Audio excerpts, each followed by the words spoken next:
Today we're going to discuss pattern changing morphs or heavy pattern changing morphs in the ball python game.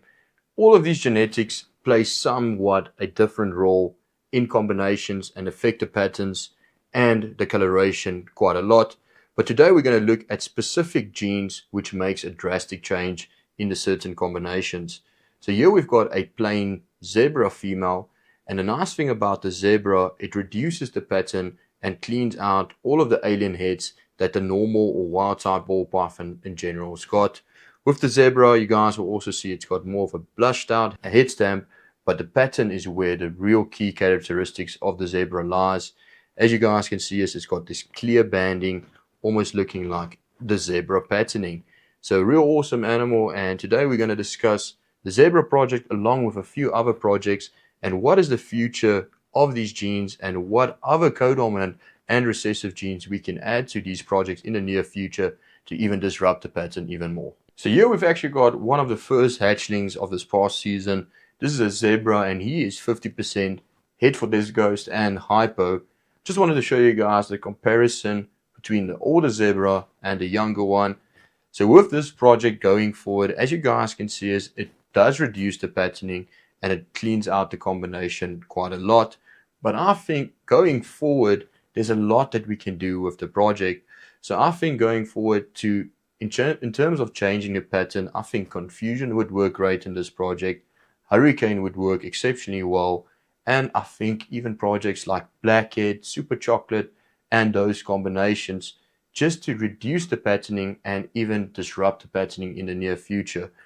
Puzzle is another argument which we can add into this combo, but we don't know, because puzzle is also somewhat of a reducing gene. We don't know how it's going to influence the zebra project.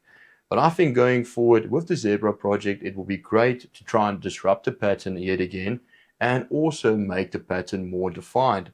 The genes that will help to make the lines and the pattern more defined would be like red stripe, lace. I think Enchi can play a huge role, and all of these other codominants which will help to make the stripes of the zebra patterning more defined and more clear. So with the zebra project, we are super excited. We heavily invested into this project, and I think going in the near future, we're going to see some awesome animals in this project. Okay guys, and then talking about two pattern changing morphs, these two genes are actually fighting for dominance in this combo. So here we've got a hurricane furrow, which is a real awesome interaction.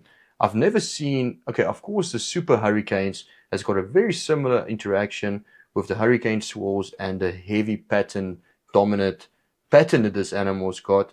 But with the furrow, it actually just made the contrast such more vivid, and it also just amplified this patterning on the snake itself. So going forward, it will be interesting to see actually the super version, the super furrow, super hurricane.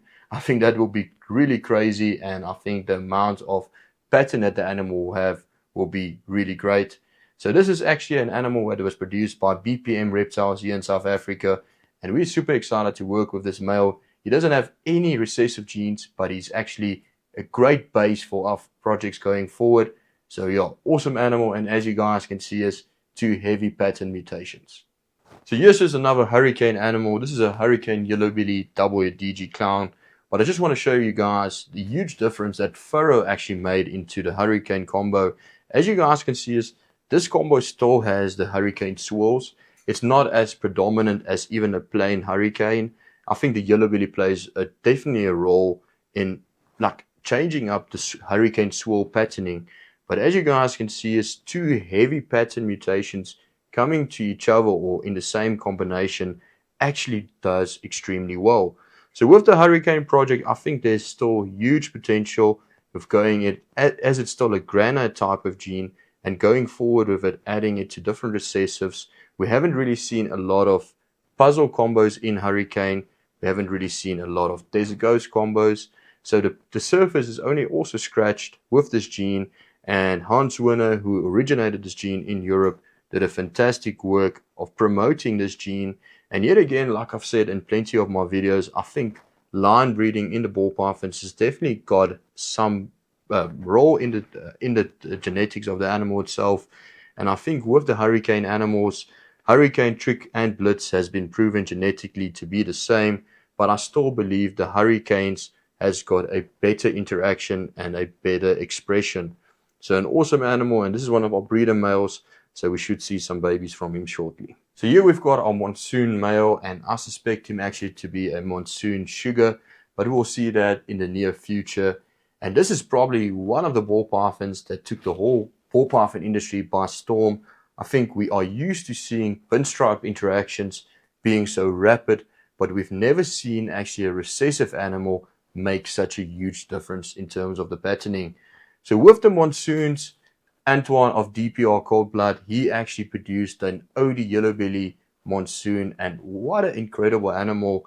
So what the OD and the yellow belly did to that combo, of course, it played a huge role with the coloration of the snake, but it actually also removed what I've seen, some of the pixelation in the pattern of the monsoon quite a lot, which is quite interesting going forward with the monsoon to see also as we add different codoms and recessives that we might be able to influence the patterning a bit more.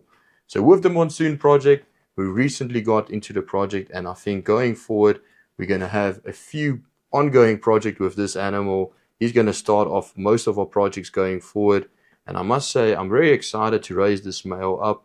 He's around 500 grams, between 500 and 600 grams now, so he should be ready by next year May, and if all go well we should have some monsoons by the end of 2025 or the start of 2026.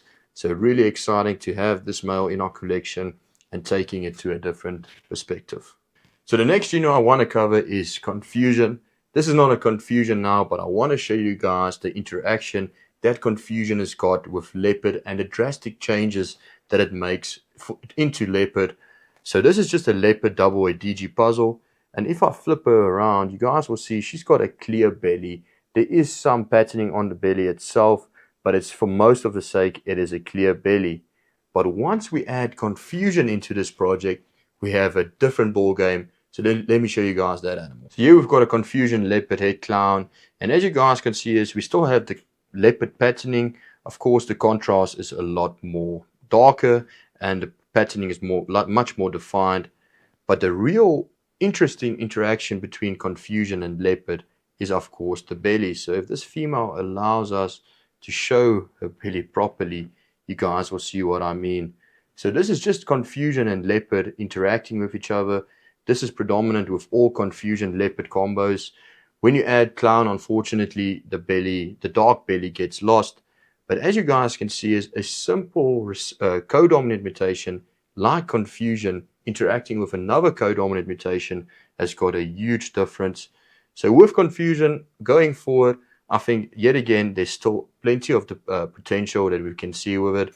I think even adding confusion to zebra, like I said, to monsoon, and all of these different genes, even tri-stripe, might make a huge difference. So very, very, very excited about the confusion project and another heavy pattern dominant gene. Then here we've got tri-stripe, and this is the last project that we're going to focus on today.